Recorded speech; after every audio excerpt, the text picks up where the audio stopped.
So this is Hurricane Hillary in LA, and it was supposed to be a category 5 or 4, and now it's, I don't know if it's 1 or even less than a 1. It's pretty much just a typical East Coast, not even a shower, just kind of like a medium rain, but it is only 11:30 and the peak of it's supposed to be around 3 o'clock, so we'll see what happens. So the jumper T20S, and I believe the only difference between the 20 and the S version is that the gimbals are different, and the gimbals are supposed to be more customizable and all that stuff. And I believe the T20 is actually discontinued, and you can only get the T20S. I've had a couple people ask me where they can find the T20. You can't apparently, and so there's a lot of things to really love about this controller, and I think what attracts me to it is the same thing that attracts everybody else to it.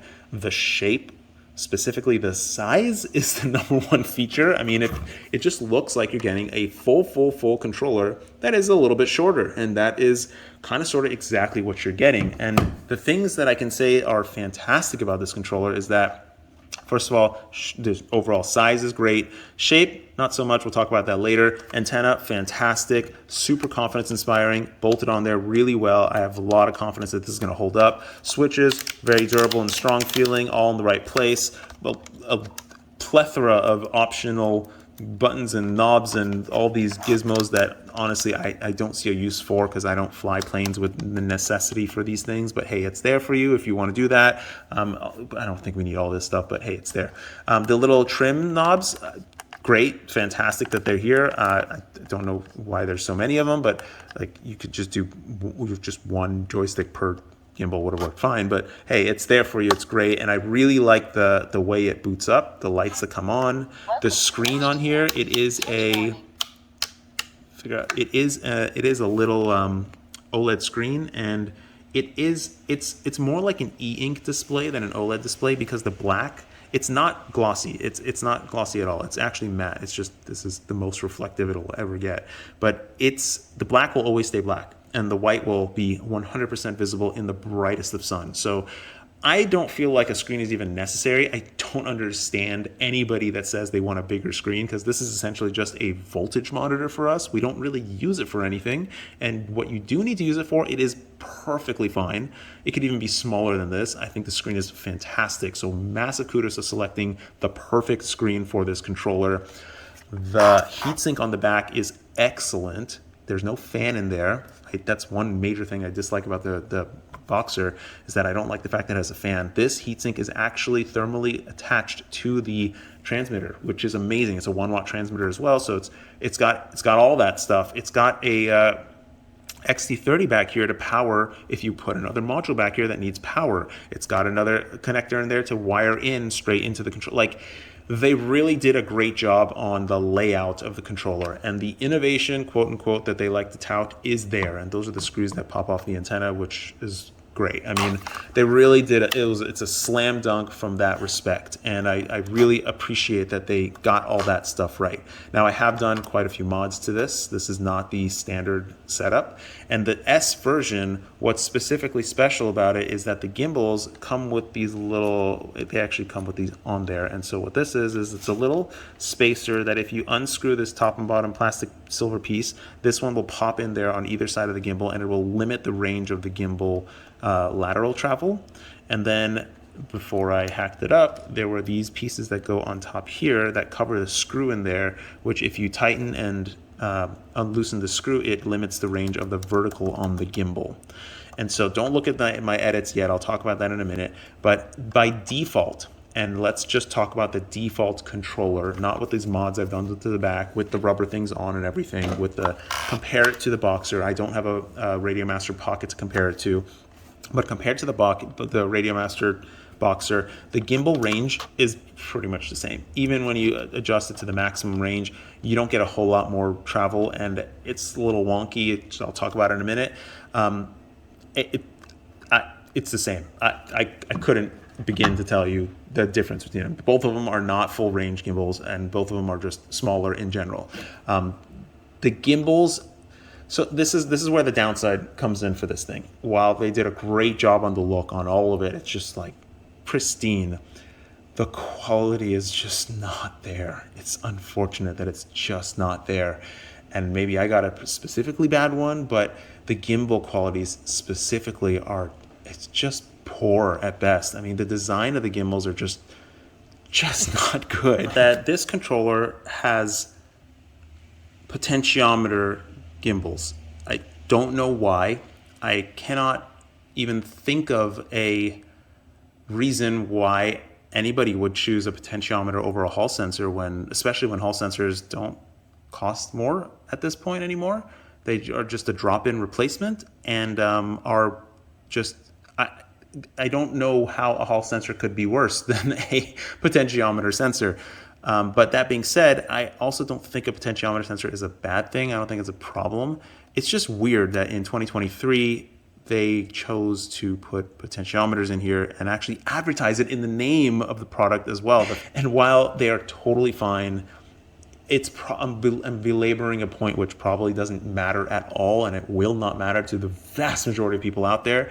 But when I show you the issues with the gimbals, it's just hard to deny. And also the circuit boards in the Radiomaster Boxer just look better quality. It's easier for me to trust the Boxer.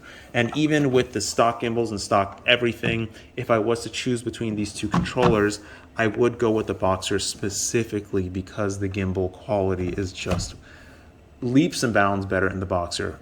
That being said, I am not one to say that the AG01 metal gimbal, all that stuff, none of that stuff matters to me. The metal makes no difference to me. However, the feeling of the spring tension, the feeling of the spring, gimbals are smooth. Everything is smooth. I mean, there's bearings in there. There's no problem with that. But the spring tension in there and the way it kind of reaches the endpoints and it's actually hitting the endpoints, and you hear the squeaking. This is after I've lubed it too. I've tried to get, like, this is what the gimbal sounds like on that, and then this is what the gimbal sounds like in the Boxer. Much stronger spring tension, much stronger. And then you can just hear it even, which you should not be able to tell that much of a difference from sound, but I don't know, maybe if you're experienced you can tell. I can absolutely tell, but you can definitely hear it. And so these gimbals overall are just better quality. Okay, so now let's talk about my mods. So what I've done with the Boxer is that I've dropped my gimbals down 8mm. I've extended my sticks a little bit. I put different stick ends on there, which, by the way, these stick ends come on the Jumper T20S, which are fantastic. So they even got that right. The other mods I did to the controller is that I just took off the rubber pads on the back. And these little grips, the way that they're small like this, I am a pincher. I'm a pincher, and that's the second reason, aside from the gimbal quality, the second reason why I would go with the Radiomaster is because I'm a pincher, and the Jumper T20S has very broad back, and it's not any thinner than the Boxer. So when you compare, it's actually a little bit thicker than the Boxer, which doesn't really make sense. It just doesn't compute to me. Like, how is the controller this small, which is almost entirely empty space inside, this thick? It does not need to be this thick, and I just don't understand why manufacturers continue to do this. But yeah, so aside from the gimbal quality, because I'm a pincher, this just fits my hand better. And when I'm holding this, this is what my hand looks like. My finger wraps around here, and I think most people do this. And I brought out this controller as well to show that it doesn't necessarily mean that you have to have that grip. This controller is actually really comfortable for pinching as well. But again, my hand kind of wraps around the controller, no problem. And it's primarily because the overall controller is small. It's not so thick. And even though these are tiny gimbals, they work really great. This is an interesting craft. This is something that they sent me. I've been talking to them. They did a great job on this Ready to Fly thing. And they wrote all their own flight code. It's like a gamified kind of a craft to give to newbies and whatnot. And it's like this kind of Japanesey kind of style where it comes with the stickers. You got to put them on, and it's just really fun. I have to do a video on this in time, but what's more interesting about it is the flight code and the people that put it together and what they are able to do rather than the actual craft itself. Anyways, back to this. So my mods are really only the dropping of the gimbal, extending the sticks, changing the stick ends, all basic simple stuff. Dropping the gimbals is very, very easy in this controller. It's in my last video. And I just removed the rubber pads. And overall, this thing fits my hand really, really well. It could be better. It's still way too fat, in my opinion. It's still got a whole bunch of empty space in there. And now that I've dropped the gimbals in 8mm, you could hack like a good 15 millimeters off the top of this controller, and that way you would be able to reach the full extension of the sticks way easier. This is still a little bit of a stretch for me to reach the full extension of the sticks. Also, the fact that the battery is down here and this whole bottom chin is on there makes it unbalanced in my hands. The neck strap is up here. It really should be like down here so that it holds the bottom so that I can more comfortably hold my hands here, which they have little extensions, which is no problem. Overall, the Radiomaster Boxer is a great controller. I'm not a fan of the antenna at all. I don't really like these buttons, but I also don't have problems with them. And I don't like the fact that it has a fan inside. If I can get rid of those and kind of get the heatsink from that, cut the chin out, it would be a different controller. Anyways, those are the reasons why I'm not a fan of the Boxer, but overall, I think it's a great radio.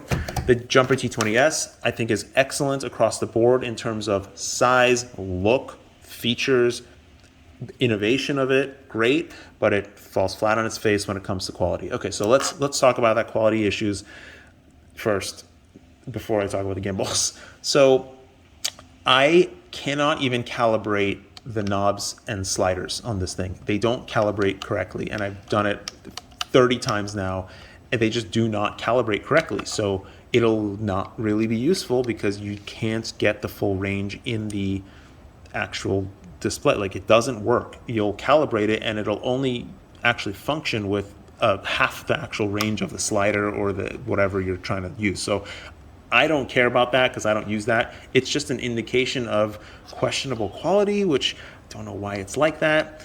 And now let's take a look at the actual gimbals. So if you were to kind of unscrew the vertical screws 100% and then take off these little limiters on the sides here, you get more range, yeah, but it's asymmetrical range for some reason. You get way more lateral range than you do vertical range. And I'm talking about like 11, 12 millimeters more lateral range than vertical range. And there's only one selection for the side things. And you can't just grind this piece of plastic down and pop it back in there because it's a square piece. It's going to be really hard to get it correct to be able to do that. And then you have this other issue where when you do go laterally, the gimbal actually runs into itself. So there are these little pins in there which kind of push and pull on the spring bar and gives you the tension. And there is a pin that literally, I'm showing here, that pin right there, that runs into the top of the casing. Now I have ground out the top of the casing of the gimbal so that I get the full range without getting to that end point where it kind of gets spongy and starts flexing and you feel the cheap plastic in there. It's just confusing. And then inside, the vertical movement has these nice little square blocks, which I've hacked off because I'm looking for full range. I want all the range. And then once I did that, then the actual gimbal, like the circle, the casing on top was then the limiting factor. So then I took my dental drills and I started grinding away at the top, which is metal. The rest of it's plastic. The top is metal, even though the gimbal doesn't come in contact with any of the surroundings. I started grinding into it so that I get the full range. And I had to make it smooth on this side because this is the actual end point of the gimbal travel, is the stick running into the casing. And even when you calibrate it, when I go to the edge here, there's so much range on this gimbal now that I can't even reach the corner anymore. So when I calibrate it, it's just, you're not able to reach that corner at all anymore, which is fine because I don't even go there anyways. Like, I seldom go there when I'm flying anyways. On the throttle stick, the vertical is actually limited by the metal bar that gives you the ratchet or the tension on the slider, which, by the way, has a little piece of heat shrink on it with some damping grease, which I super appreciate that they did that because that's a really nice little touch.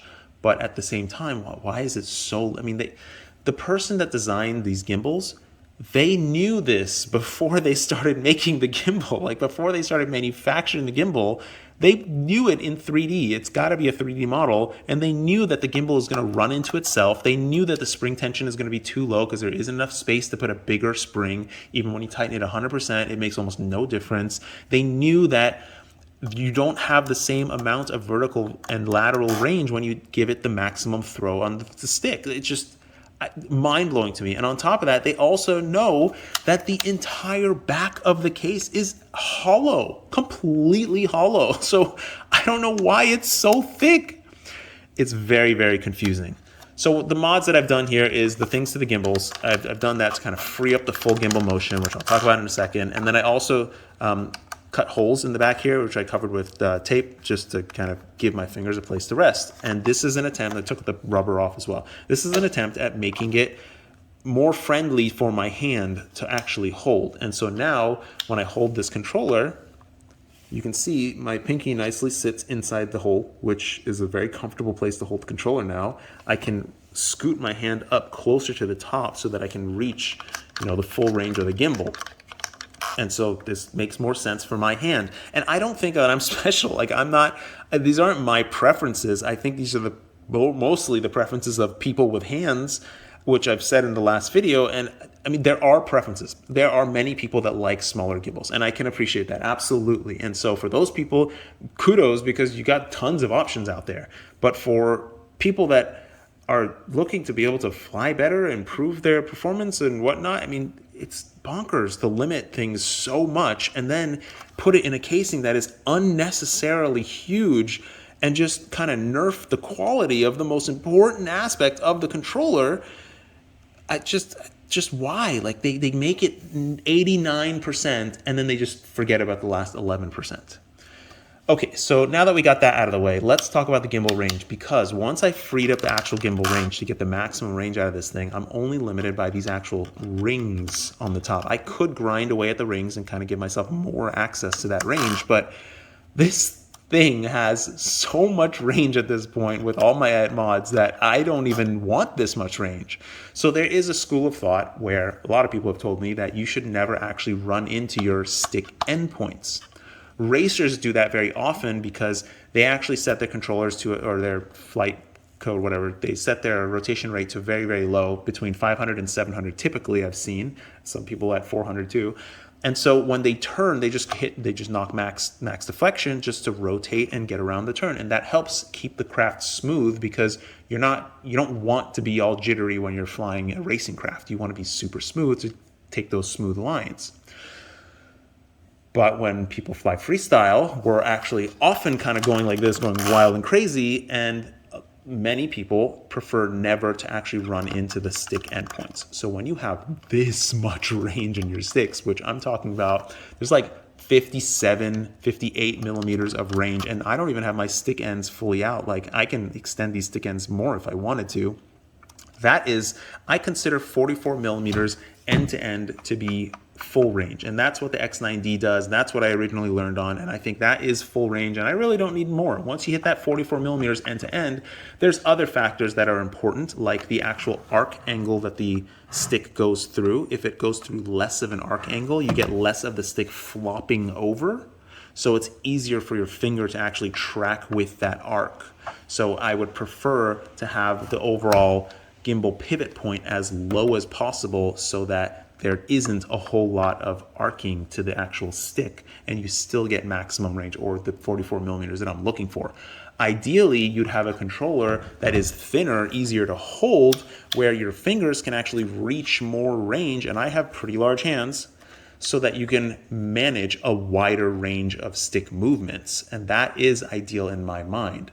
This stick range is excessive, but it's excessive because I can't fully reach it because the controller is too fat. If I can get up close to it, it would be much easier to reach the whole stick range, and I would very much appreciate it if somebody pulled that off. After I've done all these mods, the endpoints are also very spongy. So I'm not really a huge fan of these spongy endpoints. However, it is such a luxury to fly and, you know, have so much latitude and so much range and have so much travel to modulate your craft through, because that's really what's most important. These are interfaces to robots, and humans don't interface with robots very well. So having more movement to be able to use these fat fingers makes life easier. Again, some people like smaller gimbals. I can appreciate that, and by all means, you have plenty of options. Now let's look at this controller. This is the EMAX, pretty much it's intended to be a tiny whoop controller. And out